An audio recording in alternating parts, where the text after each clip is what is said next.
Здравейте всички, които са на живо и които ще гледат това излъчване по-късно. Много ми е приятно, че сме заедно и че можем да говорим на толкова важна тема, която в съвремието е един наистина наболял проблем, защото поради липсата на личните ни граници страдат и взаимоотношенията ни, страда душата ни, страдат телата ни. И затова смятам, че е много нужно темата да бъде изговаряна нееднократно, понеже тя е доста дълбока тема и от едно изговаряне или от едно слушане човек не може да започне да работи със себе си по начина, по който ще му е полезно и съответно ще бъде добре за него. Здравей, Анета! Много ми е приятно, че се включваш. Започнахме с запис. Искам да ти кажа, ще се радвам да се включваш с въпроси. Ако не желаеш да бъдеш заснемана на живо, т.е. с лик и с глас, може да пишеш в коментари, ако имаш някакви въпроси. А който има желание да се включи с гласа си, може да натисне, долу има един бутон Reactions, който е като как ти изглежда, само секунда да ви кажа. Малко прилича на сърце, а вътре има една дигната ръчичка, с която като я натиснеш, аз мога да видя, че някой иска да попита нещо. Много ще се радвам на комуникация от ваша страна. А, Казвам се Станислава Хараламбиева. Набързо да ви се представя. Занимавам се с личностно развитие и за мен е изключителна привилегия да бъда човек, който ще служи и служи на жени, които имат желанието да надграждат. Не да изграждат, защото всяка от нас е една изградена личност, но да надгради там, където усеща, че има нещо, което през времето се е изплъзнало. И наистина за мен е огромно удоволствие. Аз самата съм преминала през доста трудни периоди в живота си и съм имала нуждата хора да ми послужат, за да може живота ми, здравето ми, душата ми да се възстановят. И поех това поприще от тук нататък върху себе си, така че да можем да станем много, много хора, които да са с усмивки, които да имат щастие в сърцето си, да виждат щастие в домовете си, да имаме едно щастливо наследство като деца. Много ми е приятно и така продължаваме към самата тема. Първо ми се иска да разгледаме всъщност какво представляват границите, защото аз като съм слушала а, доста така излъчвания по въпроса и съм чела също, на пръв поглед в началото ми се струваше, че границите са все едно човек да изгради една стена между себе си и другите. Не знам дали вие имате това усещане. Ще помоля, ако някой от вас има желание да коментира какво за вас са граници? Как го разбирате? Може би с една-две думи, нещо кратичко, което може да бъде видяно, много ще ми бъде ценно като информация. Примерно, дори може и някакъв пример с някаква граница, която вие самите, примерно, поставяте през деня си. Имате ли някакъв такъв пример? Ако не, аз ще ви кажа някакъв пример за граници, примерно свободно да изкажеш позиция по даден въпрос, въпреки че другият не е съгласен. Пример, свободно да кажеш не за нещо, което ти не желаеш, съответно. Ние много добре знаем колко много нарушаване на така наречените граници има в съвремието ни. В домашна обстановка виждаме дори по новините колко неприятни неща, да не кажа страшни за нас, се случват с всякакъв вид насилие, психическо и физическо. А, на работното място също се вижда доста често, сред обществото, градски транспорт, дори на улицата, когато хората карат. Толкова много са примерите. И ние много добре осъзнаваме, че така наречените граници всъщност са свързани с нашата личност. Личността ни, която трябва да бъде изразена по един правилен начин и да бъде защитена по един правилен начин. И съответно да влезе в контакт с другите личности, които са около нас, хората, с които влизаме в взаимодействие по правилен начин. И във връзка с това, границите са в най-прав текст всичко, което аз мога да заявя за себе си.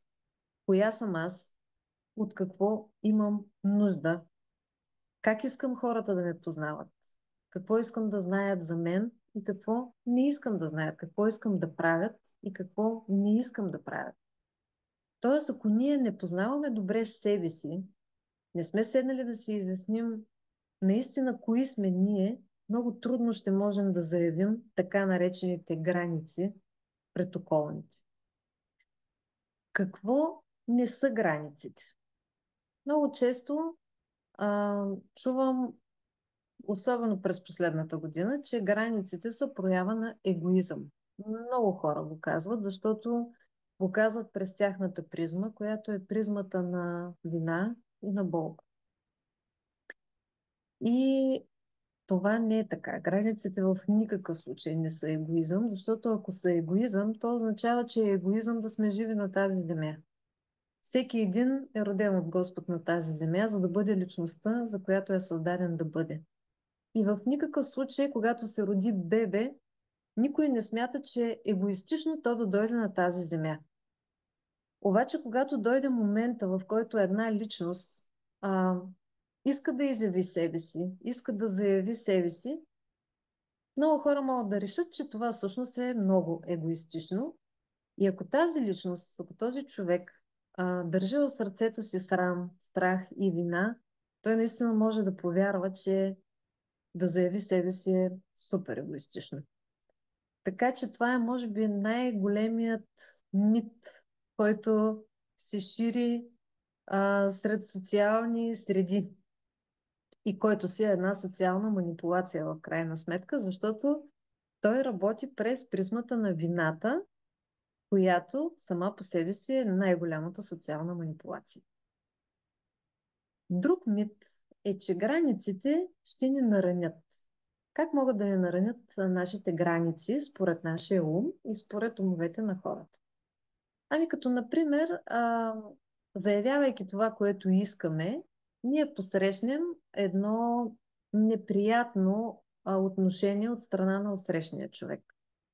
А да не говорим, че може да се стигне до това отсрещния абсолютно да реши да ни отстрани от живота си.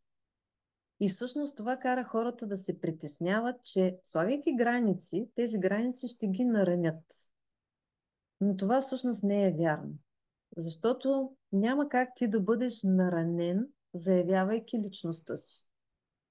Ние живеем в едно нараняване през цялото време, ако нямаме граници. Само, че се притесняваме да си го признаем, защото през годините толкова сме свикнали да се затваряме и да се пренебрегваме и да правим другите по-значими от нас, че всъщност така се оказва по-лесно и по-удобно за момента.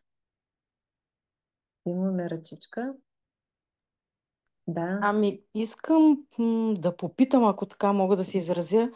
Ами, то хубаво да изразявам и себе си, но ми се е случило хора, които така изразяват себе си, че е просто изключително нараняващо и отблъскващо.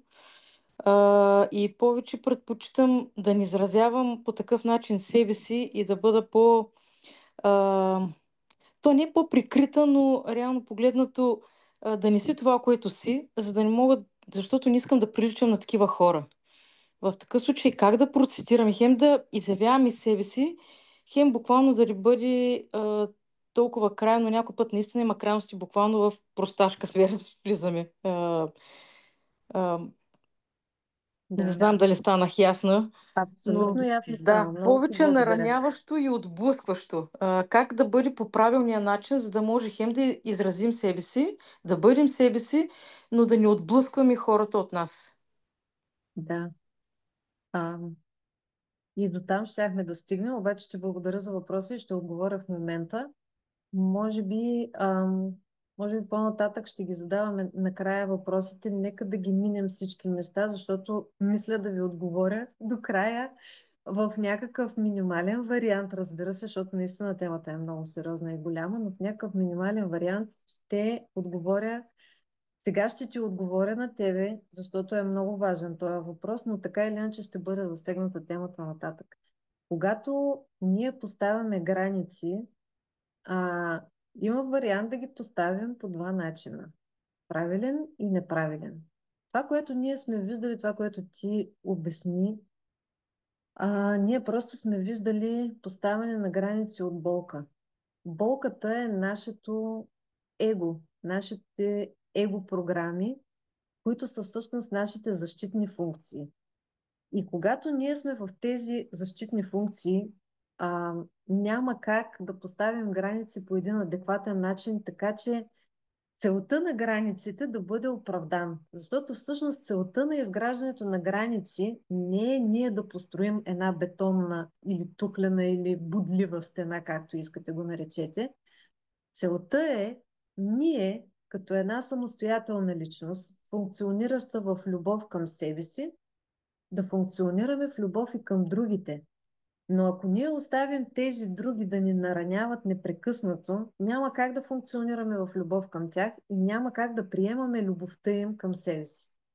Затова аз през времето, от когато учих за граници, понеже също не можех да си обясня много неща, на мен ми се струваше наистина като че ли ще градя бетонна стена, като че ли ще слагам дистанция и това ме нараняваше и ме правеше тъжна. Когато размишлявах, всъщност аз си направих един такъв извод и дори си ги нарекох границите любовни граници. Защото всъщност осъзнах, че цялото мислене на нас като хора минава или по един, или по друг канал. Единият канал е здравословния канал. Аз съм една обична личност. Една личност, която Бог е създал в пълнота, която е била обичана и която може да обича. Няма страх, няма вина, няма, няма срамове, няма никакви комплекси в себе си. И когато отида да кажа на някой, че нещо не ми харесва или примерно искам просто нещо да направя по друг начин или каквото и да е от себе си изразя, аз отивам и го изразявам през формата на любовта. Аз отивам и го изразявам без да пазя себе си а, през цялото време като защитна реакция. Тоест, границите не са такава активна защита, колкото ние си представяме.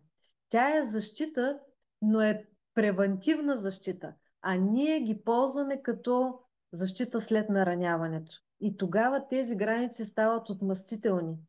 Там вече има жлъч, там има болка, там има агресия, дали пасивна, дали активна, няма никакво значение. Но поставяйки граници след болката, ти ги поставяш по един агресивен начин. И за това е абсолютно належащо и необходимо границите да се поставят от позиция на завършеност. Любовта вътре в нас да почнем да я осъзнаваме. И за това иска малко време, скъпи дами. Наистина не става веднага. Мога да ви уверя, че аз самата съм минала през дълъг период и за някои неща дори продължавам да минавам, защото аз съм била изключително силно в синдрома на доброто момиче и липсата на поставяне на граници ми е нещо много дълбоко познато. И всъщност ми трябваше време да разбера как поставянето на граници да не мине през моя болка и през моя защитна реакция. Така че, Хелън, това, което ти си преживяла и това, което всички ние преживяваме, е всъщност това. Ти си видяла защитната позиция на хора, които в болката си са поставили границите си по един изключително нараняващ и агресивен начин спрямо теб. И за съжаление, най-вероятно си опитала как и ти постъпваш по същия начин, защото всички ние го правим. Не защото ти или хората срещу тебе са нещо изключително особено. Всички сме така, всички сме по този начин. Няма друг начин да поставяме граници. Или ги поставяме в любов, или ги поставяме в болка и в самозащита. Така сме устроени хората, така е устроен нашия ум. Така че това е супер важен въпрос. Това ми беше на мен хитовия въпрос, който аз през всичките обучения, в които са били засягани граници, си го задавах, защото съм преживяла абсолютно същото двустранно. Наранявали са ме и аз съм наранявала, защото не съм знаела какво друго да правя, а в същото време това пък обратно мен е наранявало, защото аз не искам да наранявам хората просто. Това не ми е цел и не ми е мечта в живота. Така че наистина това е много важно нещо, но важно е да разберем, че всъщност границите са най-нормалното нещо, с което Бог ни е създал. Те са нашето чувство за собственост, те са нашето чувство за идентичност, те са и нашата отговорност. Като имам предвид отговорност към нас и отговорност и към другите. Защото ако един човек започне да гради себе си като личност, въпреки че ние сме големи хора и всеки ще каже, ами аз съм личност. Да, личност си, личност сме, личности сме, но има съответните пропуски във времето, малко тук, малко там, които са направили така, че да не се чувстваме добре. И ако някой не се чувства добре някъде в тази сфера, значи наистина има пропуски. По-добре да не се самозалъгваме, по-добре да работим по тях. Така че тази отговорност към нашия живот е много важна. Отговорността да се погрижим за себе си е свързана с това как ние комуникираме с останалите, защото ако ние не се грижим за себе си, наистина няма да имаме нито сила, нито желание, нито енергия да имаме една добра, любяща комуникация дори в нашите лични семейства и дори с нашите лични деца. Защото колкото и да обичаме хората до себе си, ние можем да се държим само по начина, по който сме изградени да се държим с себе си като личности. Така че границите установяват нашата собственост, установяват нашите отговорности и те всъщност наистина ни предпазват в буквално като в кълбото на любовта, в която Господ ни е създал. И от тук нататък ми се иска обаче да разберем как са формирани, как се формират границите в един човешки живот и защо всъщност виждаме токсичното поставяне на граници. И защо виждаме непоставянето на граници, защото това са двата варианта. Или ги поставяме токсично, или не ги поставяме изобщо. И всичко започва съответно от детството ни. Защото, както казах преди малко, когато едно бебе се роди, то просто си плаче и то просто си иска. И ако един родител е съзнателен човек, той ще му даде грижата, от която бебето има нужда по най-адекватния начин, въпреки рева му и въпреки всичко, което се случва около грижите за малкото човече. И по този начин, когато мама и най-близките хора в най-първата годинка са близо до бебето по адекватен начин, а не както доктор Спок преди доста години учеше нашите майки и бащи да оставят бебето да реве, защото ще се разлигави. И в момента най-големите специалисти казват, ако доктор Спок не ги учеше тези неща, в момента нямаше да има такава голяма нужда от психолози и от психотерапевти. Така че, когато се дава адекватна грижа на едно бебе, без да бъде то пренебрегвано в физиологичните му и емоционалните му нужди, да бъде гушкано, да чувства кожата на мама и на татко, гласовете им да чува, прегръдките им, всичко да бъде снабдено, тук е първото ниво, в което се зараждат границите на една личност, защото нашето най-външно ниво, физическо, е нивото на нашето тяло, на нашата кожа. Това е нашето видимо аз пред този свят. И то точно там в най-малката възраст, а, точно там, когато сме най-уязвими, там се залага тази физическа граница. Втория период е вече между 6-тия месец, 5-6 месец и около 10-ти месец, едната годинка, където бебето почва вече да става, да пипа, той иска да опознае външния свят, иска всичко да докосне, опитва се да лази, да докопва някакви неща. Така че този е такъв опознавателен период, в който почва да се вижда една такава вътрешна агресия. Нали, не говорим за агресия във формата, в която хората го разбират, защото за хората агресия е насилие. Не, агресията е действие отвътре навън. Всяко действие отвътре навън е наречено агресия, като депресия е обратното. Отвън навътре затваряне.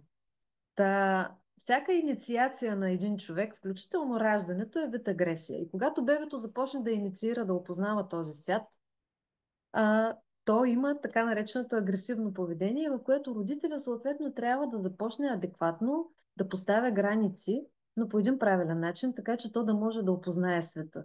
Защото обикновено страхливите родители започват: не пипай тук, не прави това, не докосвай онова, още от съвсем мъничко. Това не му дават, това не му дават, а всъщност точно в тези малки месеци и после малко по-късно, когато съвсем започне да се инициира човек към втората, третата година, това е най-силният опознавателен период на този свят. И да, точно в този момент детето трябва да разбере, че има граници спрямо него от външния свят и че не може, примерно, да бръкне в контакта и разни други опасни работи, но пък всичко, което е сравнително безопасно, трябва да му се позволява, за да може то да разбере, че тази агресия, тази опознавателна негова природа не е нещо опасно. Защото точно в този момент много деца са спряни от това те да заемат своето място в света. И това е много страшно. Защото такива личности не могат после нито да се развият като професионалисти, да заявят себе си на работно място. Много от тях не могат да създадат семейство по правилен начин. Много от тях се страхуват да имат деца изобщо. Просто този период на мъничкото дете, когато опознава света и когато в последствие втора, трета годинка се учи да казва не, не искам и да се тръжка на земята, са супер важни периоди, в които точно тогава то се учи на това, че този свят има граници и съответно и той има граници. И точно в този момент тази агресия и този гняв могат да бъдат чути от родителя. Аз не казвам, че не бива да се вземат мерки в никакъв случай. Това да оставиш едно дете просто на произвола на собствените емоции, също толкова опасно нещо, колкото и да го спреш. Но има баланс да му покажеш, че си го чул, че си го видял и в същото време а, да му покажеш и кое не е редно. Но това е тема вече на съвсем друго обучение. Това, което искам в момента да ни се изясни на всички е, че когато сме деца, се поставят основите на на нашето личностно възприятие, на това какво можем и какво не можем, докъде можем да искаме и докъде не можем. Защото ако на едно дете много ясно му бъде показано, че на родителя или на другите близки хора, там баби и дядовци и така нататък, не им е приятно то да иска, или категорично му забраняват то да казва не, защото примерно ще бъде наказано или ще бъде физически по някакъв начин, също дали наказание въгъла или наказание физическо, просто тогава детето разбира докъде може. И това ограничение докъде може му остава, докато стане голям човек, и ако то не работи по тези вътрешни ограничения, които всъщност, знаете ли какво ни показват? Тези ограничения ни показват докъде сме обикнати. Един родител, който обича, може да каже не, но по начин, по който детето ще разбере, че е обичано. Няма да има осъждение, няма да има груб тон, няма да има някакво насилие върху детето, а ще има разбиране и ще има съответните мерки, но по този правилен начин. Просто трябва да бъде две в едно. И това са умения, които се учат. Ние не се раждаме научени. Ние се учим или от собственото ни семейство, или вече като големи зрели хора виждаме, че нещата не са окей и започваме самостоятелно да се учим, защото имаме необходимостта да го правим. Така че В крайна сметка, детския период, първите 7 години, са точно тези години, през които ние разбираме а, кои сме ние, колко сме обичани, колко можем да разчитаме на този свят да бъдем приети. И ако ние не се чувстваме приети от този свят, ако ние не се чувстваме разбрани от този свят, ние няма да имаме смелостта и желанието да заявим себе си директно, без да се притесняваме и без това да ни причинява болка и, и наистина да има страх в нас какво ще се случи с хората около нас, с нашите взаимоотношения. И тук искам само да кажа, че малтретираните деца са деца, които имат две особености характерни. Едното е, че не могат да казват не, не могат да отказват. И другото е, че не могат да приемат. И това са двата полюса, които като се съберат в едно, това носи голяма болка в живота на човек. Затова наистина е много важно да работим със себе си, за да може дори да има такъв тип проблеми в нашия живот, постепенно, с работа, която няма да трае безкрайно много години, ако човек се хване, да можем да започнем да заявяваме себе си. Сега искам да ви питам, ако ви е приятно да се включите, ако искате да споделите, има ли, улавите ли мисъл във вас, която ви спира да кажете не? Нещо конкретно. Тук, ако искате, дигайте ръка и се включвайте. Ще съм ви много благодарна. Мисъл, която ви спира да кажете не. Или пък ако се сещате нещо, което вярвате, че ще се случи, нещо лошо, което ще се случи, ако поискате нещо за себе си. Елан, давай, много ти благодаря. Ами, трудно ми е да кажа не, защото си мисля, че отсреща човека ще ми се разсърди. А пък аз не искам да ми се сърди. Или пък все едно, че ще направя нещо лошо, ако откажа. И така по този начин моето мнение остава скрито и всъщност аз правя нещо много често, което не искам. И то само среща човека да не се разсърди, а много често всъщност това не се случва и в много ситуации човека дори не помни ситуацията. А на мен се налага да я помня М, в такива случаи. да. А И ако второто поискаш беше, нещо за да, себе си, ако поискам, ами ми е някакси виновно, все едно, че ощетявам всички около мен, ако направя нещо за себе си. да. Тоест, това двупосочно развитие го наблюдаваш и виждаш какви са последствията. Предполагам какви са последствията. Как се чувстваш? Ти си ги изреди нещата, но това в крайна сметка, след като минат всички тези ситуации, затвърждава ли в тебе едно усещане за неудовлетворение и болезненост? Защото при мен Ами, така е било, например. не просто неудовлетворение, ме направо се чувствам ограбена. И Мгм. най-лошото е, че всъщност осъзнавам, че аз съм позволила и реално погледнато не просто съм позволила да отворя врата, ами аз съм изнесла нещата и съм ги дала да се Да. чувствам като ограбена. И това ти изпразва и след това ти е много трудно после да дадеш нещо, защото в даден момент не усещаш да имаш нещо, каквото и да е. И да. Много ти благодаря за споделянето. Аз вярвам, че всеки, който е минавал през такъв тип състояние, знае колко е болезнено и колко е измъчващо за човека, който ги преживява. И да, наистина е тежко. А, Сега идва ред да видим как да разпознаем, че нямаме граници. При все, че ние доста неща споменахме до сега и ти самата също каза, но под доста неща можем да разберем. Едното е наистина, че не можем да отказваме, не можем да кажем не. Другото е угаждането. А, Много често си мислим, че угаждайки на хората, хем ги правим щастливи, хем и на нас ни е добре, хем пък нали ги обичаме все пак. Много така са смесени чувствата по този въпрос и много хора бъркат угаждането с любовта. Обаче ако се върнем към това, защо сме създадени, как Господ ни е създал, всъщност можем да видим, че Бог създава едни личности.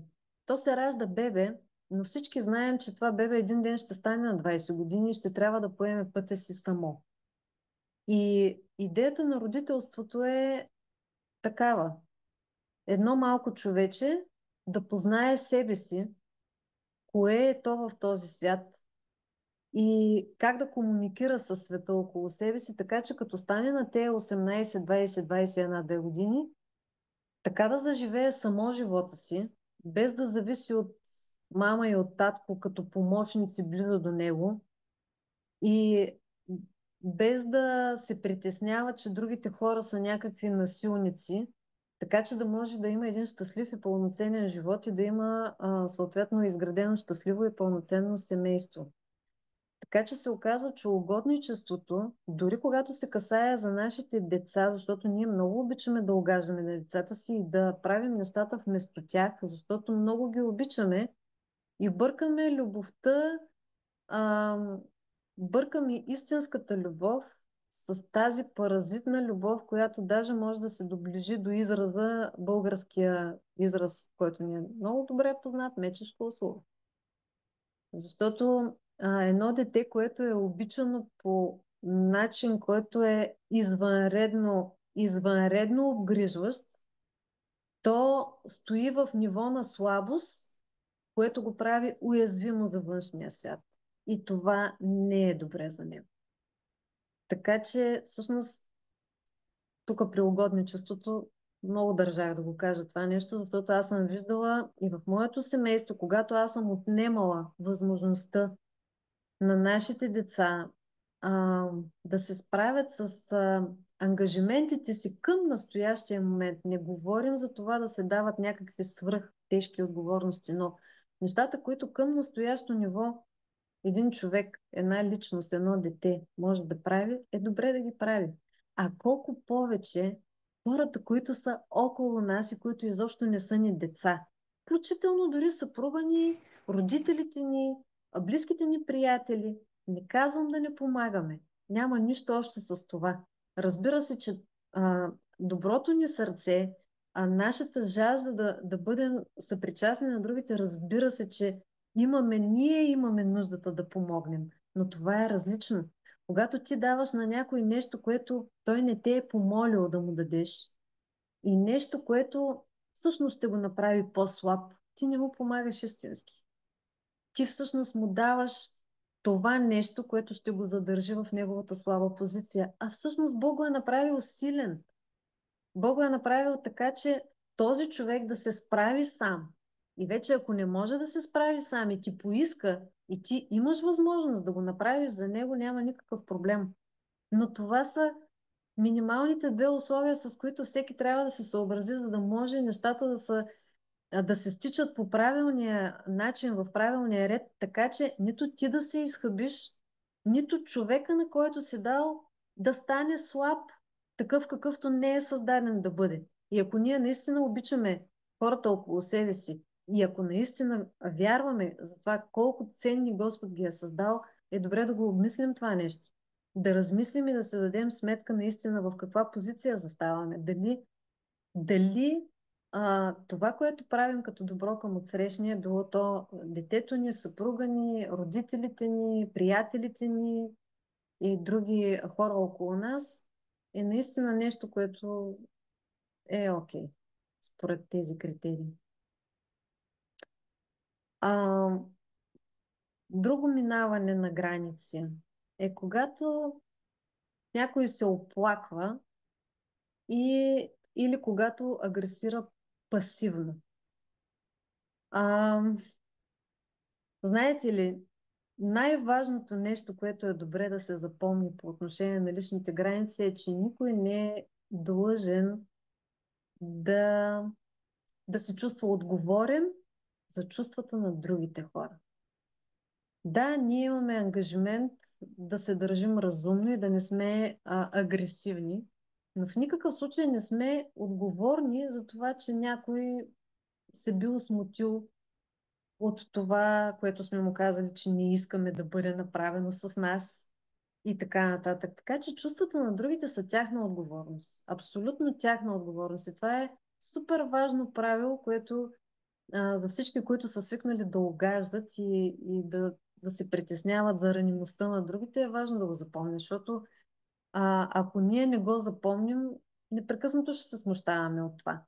И много често се случва да идват хора и непрекъснато едно и също, едно и също, едно и също. Мрънкат, оплакват се, но не взимат никакви мерки в живота си. Ама никакви мерки. И ние ставаме като едно кошче за отпадъци на чуждите истории и проблеми. Не, че е проблем да обърнеш внимание на приятеля си или на близкия си човек, но има някаква граница. И ако това оплакване идва непрекъснато към тебе, а пък човека абсолютно нищо няма намерение да прави с живота си и на всичкото отгоре това се повтаря с години, просто редно е заради себе си и заради него да го спрем. Другото нещо е пасивната агресия. Много хора просто решават, че ще си изтръскат така емоциите по някакъв завуалиран начин, било то с тънка критика или така с някакви други хъпливи думички, които на пръв поглед уж не са агресивни, обаче хапят по много неприятен начин. А, така че там също можем да видим, че не сме си сложили границите правилно. И тук е време да си кажем, че на такъв човек спокойно можем да му споделим. И на двата вида хора, и на оплакващите, и на тези пасивно-агресивните, можем да им кажем: не ми е приятно, нали, не ми е приятно, няма да имаме добра комуникация, ако продължаваме така. Аз не се чувствам добре в тази комуникация и ще се наруши нашето взаимоотношение. Нали, говорим за това, че границите са любовни граници. Т.е. когато ние го казваме, наистина човека трябва да разбере, че ние му го казваме, защото се чувстваме зле и в това наше чувство нашите взаимоотношения няма да бъдат добре. И това е живата истина. А, общо взето правим два вида грешки, когато си поставяме границите. Или ги казваме, обаче се страхуваме да не ги загубим хората, или изобщо не ги казваме. Третия вид е когато ги казваме, ама то това казване е това, което вече споменахме, то това не е казване на граници. Това е агресия. Това не са граници. Аз преди мислех, че са граници, не са граници. Когато ти агресираш върху някой, никакви граници не си поставям. Защото това не е истинско нещо. Всъщност. Така че, в крайна сметка, нашата цел, скъпи момичета, е да създадем едни трайни взаимоотношения с хората около себе си, в които ние да се чувстваме подкрепени и те да се чувстват подкрепени. И това е много добре да си го държим в ума, защото само тогава границите няма да означават за нас едно бойно поле, в което сме отишли с всичкия си арсенал и трябва да разстреляме някой. Или пък ако другия дойде и ни каже нещо, въпреки, няма да знаем, че сме достойни за разстрелване. Примерно. Просто ще има съвсем различно ниво на комуникация. Тук съм си подчертала с един оранжев ярък маркер, че хората не са наши врагове. Всъщност това, което е станало в детството и за което говорихме, че а, тези програми, с които сме програмирани от малки, ни вкарват в тази липса на любов, липса на приемане към самите себе си и липса на притеснение относно страха, а относно света. Се оказва, че когато се случва нещо, буквално в нашето подсъзнание вече има изградена реакция, все едно имаме врагове срещу себе си. Обаче не, нямаме врагове. Нямаме врагове. Единствените врагове са нашите мисли и нашите вече заготвени чувства, в които бушува тази война и която ние можем да успокоим. Ние сме господари над нашия ум, ние сме господари над нашия живот и ако работим по правилен начин със себе си, ние можем да успокоим войната в нашето подсъзнание и вече във външния свят със сигурност няма да излезат такъв тип проблеми. Първата стъпка, която можем да направим, за да почнем да изграждаме адекватно граници, е да разпознаем. Хубаво е, ам, ако човек иска наистина да работи с себе си, да седне и на първо ниво да се замисли, на второ ниво да си запише. Всички хора, всички ситуации, макар че при някои хора ще кажат, ами аз с всички съм така. То е много трудно да си запишеш. Ако с всички си така, моята препоръка е започни там, където ти е най-важно. Там, където те боли най-много. Да се записва, защото там ще иска най-много работа, ще иска най-дълбока работа. С другите по-страничните хора обикновено е доста по-лесно.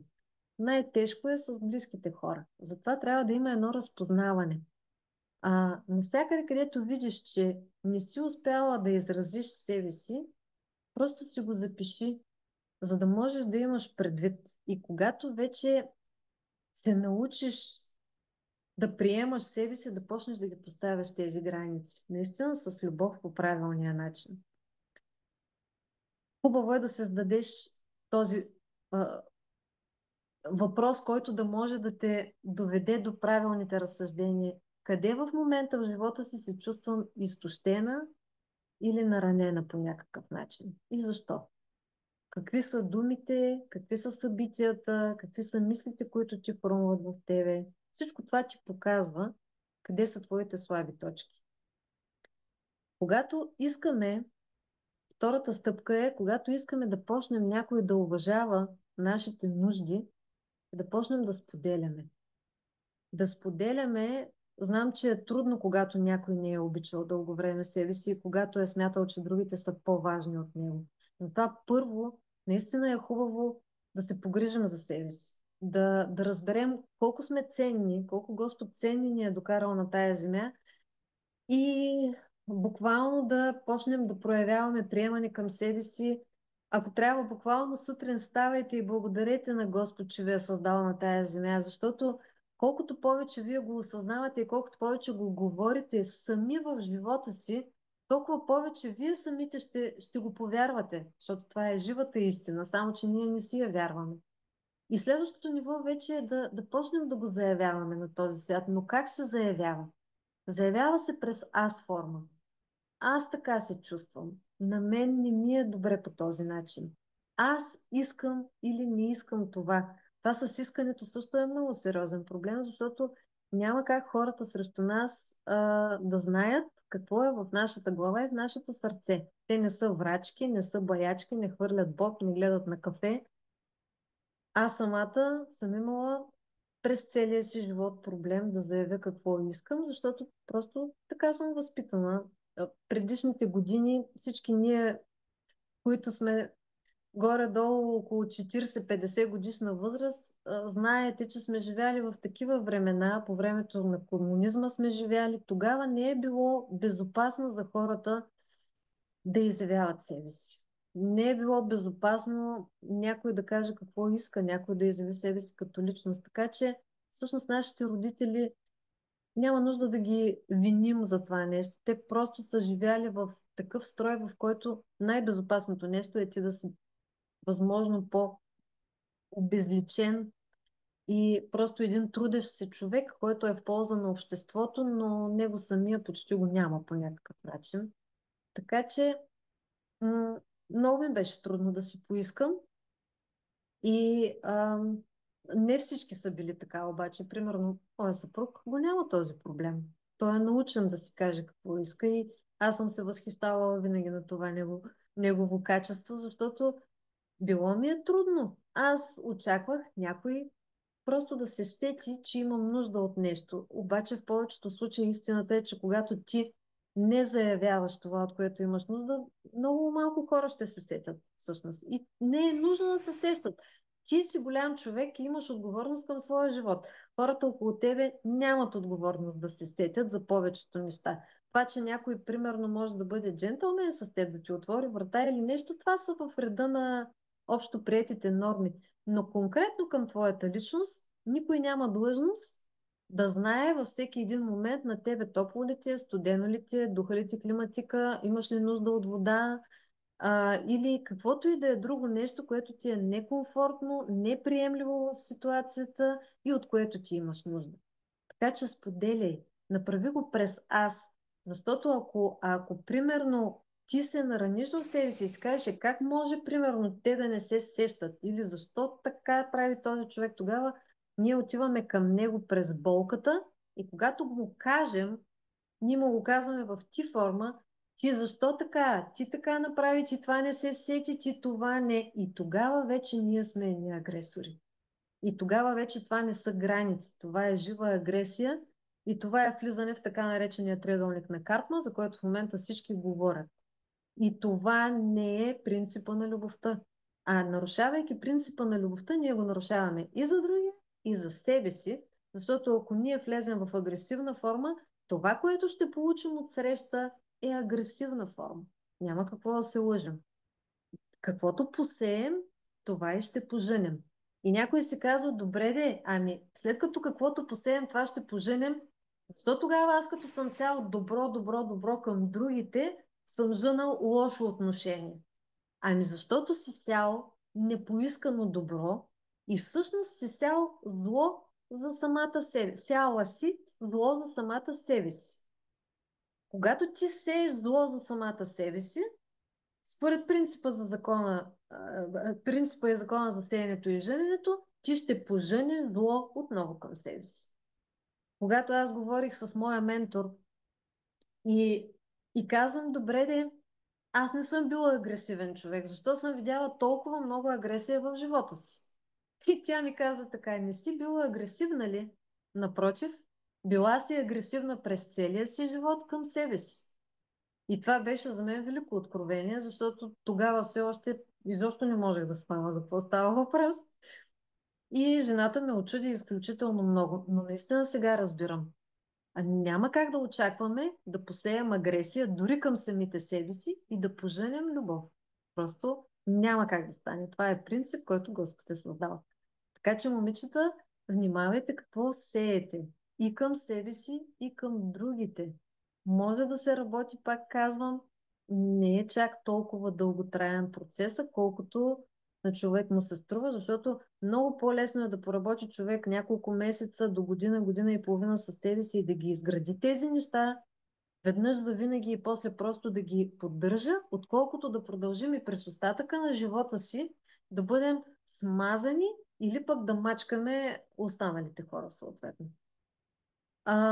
Така, и последната точка, с която човек се сблъсква като тръгне да слага граници, е да се справим с реакциите на другите. Това е неминуемо. На всеки ще му се наложи. Никой не може да си въобразява, че до сега, ако е бил легнал полицай, аз така си представям, нали, преди като учих с границите, така си представях. Аз съм била като един легнал полицай, като една пешеходна пътека, всички са минавали отгоре по моя воля. Не защото те са лоши хора, не защото са използвачи, манипулатори или каквито и там гадняри да ги наречем, а защото аз сама съм избрала да сложа себе си долу на земята и те да минават върху мен. И нали си представяте, че когато ти си легнал и всички минават през тебе, в момента в който ти се изправиш, какво се случва? Сблъсъка е неминуем, защото те са свикнали да минават върху тебе. В момента обаче ти вече не си легнал. Те не могат да минат върху тебе. Те буквално се сблъскват. И за това, за да стане така положението, и най-добре така, просто иска време. Иска време, иска мъдрост, иска търпение. Аз лично наистина съм го минала този етап с молитва към Господ. Просто да ми даде мъдростта как наистина да ги кажа по правилния начин нещата и през правилната емоция да ги кажа, през емоцията на любовта, без осъждане, защото наистина нямаме право да съдим нито себе си, нито другите. Това е още един изконен принцип. Не съди, за да не бъдеш съден, защото с каквато мярка ти мериш, такава ще бъде и отмерена. Така че а, ние задължително ще имаме реакциите на отсрещните, но това, пак казвам, не е защото те са ни врагове и не е защото хората са лоши. Това е защото ние не сме научени към този момент да заявим нещата по правилен начин.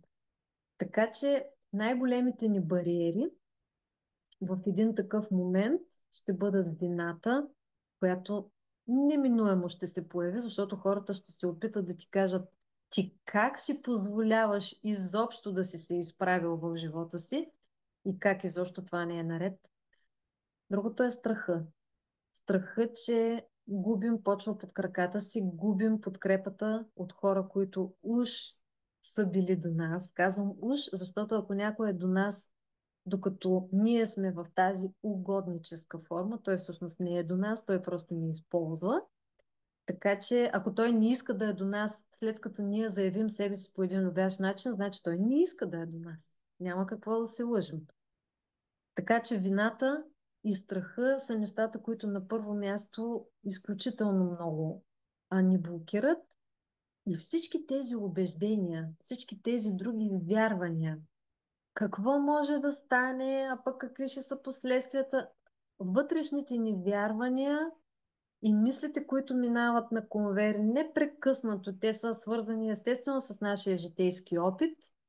Това също е изключително, изключително силно и ние наистина трябва да сме много адекватни и да ги преобразуваме, знаейки живата истина, че няма нищо страшно. Когато ти си една личност, която ходи в любовта, в която Господ е създава да ходи, няма нищо страшно.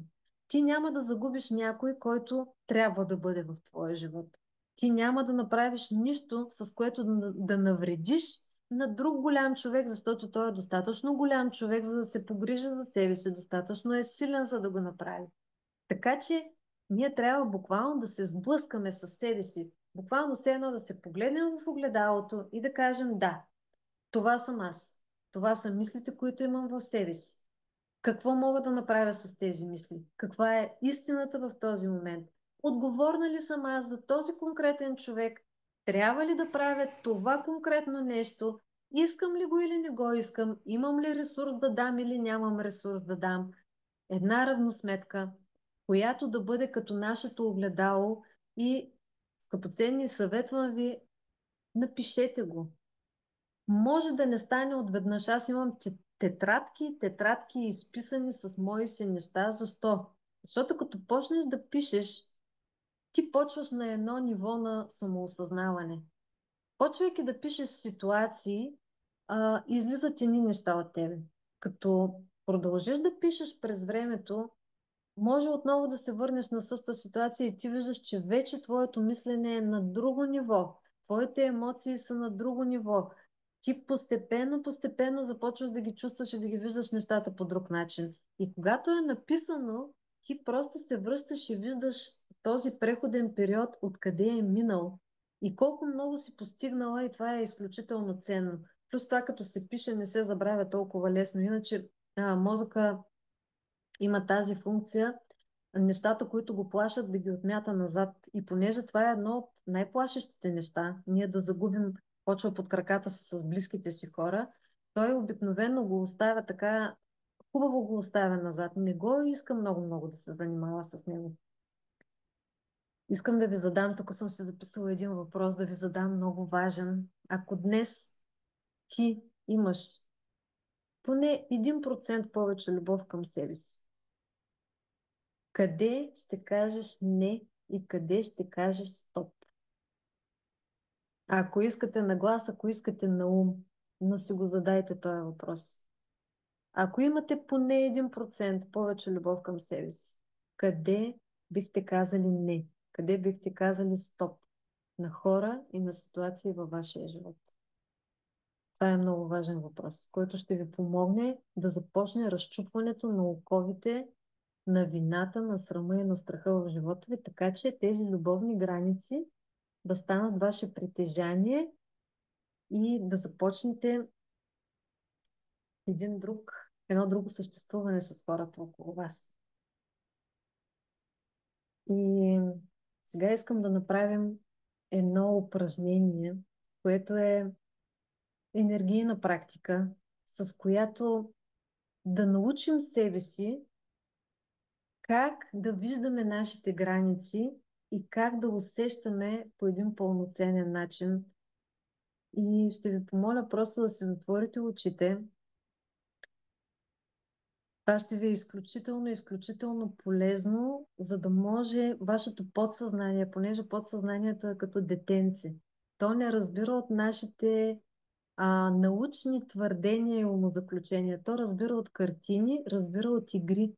И затова е много нужно, когато се работи с емоциите на хората, когато се работи с трансформирането на мозъка, да се работи през игрови форми и през такъв тип упражнения, които са буквално а, все едно ти вкарваш едни нови усещания, едни нови мисли в твоето подсъзнание, за да разбере то на къде искаш да го закараш. Ти си му шефа, но си шеф по такъв хубав начин, точно както един умен и мъдър водител научава детето си през игра.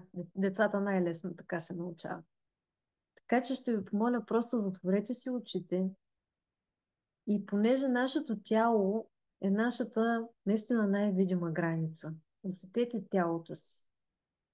Насочете цялото си внимание към вашето сърце, където е центъра на живота ви.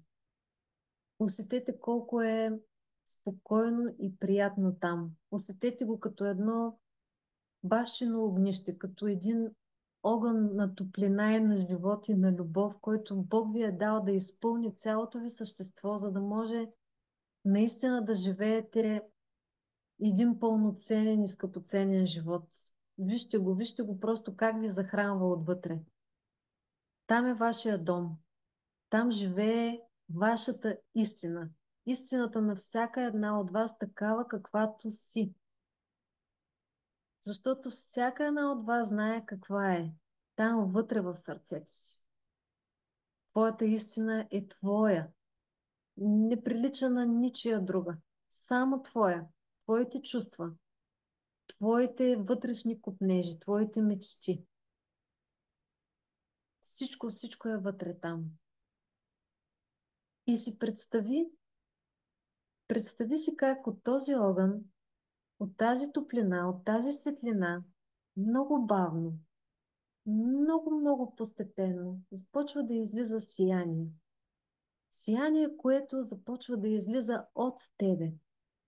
Излиза от тебе и започва да те обгражда като една прекрасна, нежна, златна сфера.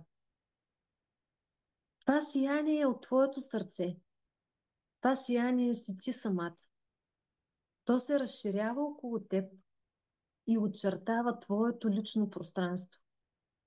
То очертава твоето да и твоето не. И знаеш ли какво се случва, когато си в това сияние? Всичко и всеки, което те обича и който те обича, всеки, който те уважава и те чува, може да влезе през това златно сияние, което Господ е дал да имаш около себе си. Всеки, който е доброжелател, всеки, който иска да комуникира с тебе през твоята истинска личност, може да влезе. А всеки, който се опита да те притиска, който се опитва да те обижда, остава навън. Това е Божията сила върху твоя живот. Това е личността, в която ти си създадена да бъдеш. Това златно сияние, този златен ореол, цялата тая златна сфера е Божията защита върху живота ти, която ти в момента признаваш. И сега кажи си на ум, аз имам право на това пространство. Имам право да бъда чута. Имам право гласът ми да излезе от мен без вина. Имам право да кажа не. Имам право да изкажа желанията си. Имам право да бъда свободна. Да бъда аз. Почувствай тази сигурност в тялото си. Тялото ти е най-добрият помощник. Почувствай сигурността и спокойствието в гърдите си. Почувствай го в корема си. Почувствай как върху гърба ти има тая мантия на сигурност. Тази сила, която ти е дадена да живееш в нея, тая истинска божествена любов, с която си защитена и която не си успявала до сега да усечеш до край. Почувствай я. И когато си готова, когато успееш да осъзнаеш и да усетиш вътре в тялото си, колко силно Бог те обича и колко много те пази, вземи тази светлина. Вземи светлината от този ореол и можеш да отвориш очите си. Тази светлина вече е твоята истина. Ти вече знаеш, че имаш правото да бъдеш точно такава, каквато си създадена. Ти вече имаш правото и вярваш, че си достатъчно ценна, достатъчно си отговорна. И няма нужда да отговаряш за другите хора. Имаш нужда да отговаряш само и единствено за себе си. Можеш да си позволиш да бъдеш себе си и даже е желателно да си позволиш да бъдеш себе си. И тази истина повече никой няма да ти я отнеме. И, скъпи момичета, аз ви насърчавам, представяйте си, всеки път, когато се почувствате неуверени, всеки път, когато се почувствате все едно другите са повече от вас, сетете се за тази наистина златна светлина, с която Бог ви покрива. Той е вложил вътре във вас, но Той е поставил и около вас. И когато вие го повярвате в пълната му степен, ще можете да заявите себе си пред хората в този свят и да поставите вашите лични граници по един любящ, трезв и пълноценен начин. Искрено ви насърчавам да работите със себе си и просто да търсите местенцата, където има хора, които ви подкрепят. Аз съм много щастлива, че тепърва започвам да създавам една такава общност и да създавам местенци, където хората да могат да тренират и да се учат да бъдат себе си в пълноценност и да могат да се подкрепят едни други. Защото, знаете ли, много е важно, както едно детенце има нужда да бъде подкрепено от собствения си дом. Много е важно всички ние да бъдем подкрепени в среда, в която ще ни бъде дадено правото да бъдем такива, каквито сме. И никой няма да дръзне, да ни променя и да ни поставя условия за промяна, а в същото време ние пък ще се научим да комуникираме съграждащо, да няма деструктивни модели на комуникация. Така че аз много ще се радвам нашата комуникация да продължи. Следете всичко, което мога да пускам в групата и в социалните медии и съвсем скоро ще имаме срещи, на които ще представя и програмите, с които можем да работим заедно. А сега искам да помоля, ако някой има въпроси, много ще съм ви благодарна да ги зададете. Ако имате желание да поговорим за нещо, което ви е възникнало като въпрос.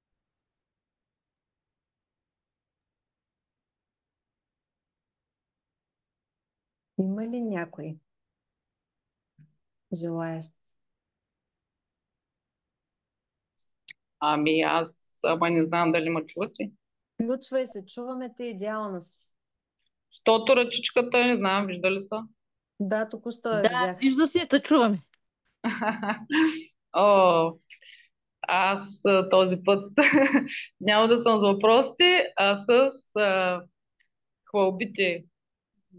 Това е твоето нещо, продължавай. Толкова естествено ти се отдава, уникално да е. И, Благословената продължавай. И ти много, благодаря. и аз много благодаря. Супер сте ми ценни всички. Много ви благодаря. Няма ли въпрос да има? Аз бях готова за предизвикателства. Да правим тук някакви такива интересни неща. То толкова е Да. изчерпателно, че въпросите... Ама то ще продължи. Ще има и продължения. Така че, ако няма въпроси, много ви благодаря, момичета, че влязахте. За мен сте скъпоценни. Ам, Няма да ви кажа колко се вълнувам за всичко това, в което стоим заедно и изключително съм ви благодарна на всички. Ще ви пожелая тогава прекрасна вечер и до скоро срещи. Да, Чао, благодаря. чао! Хубава вечер. Чао, чао. Чао.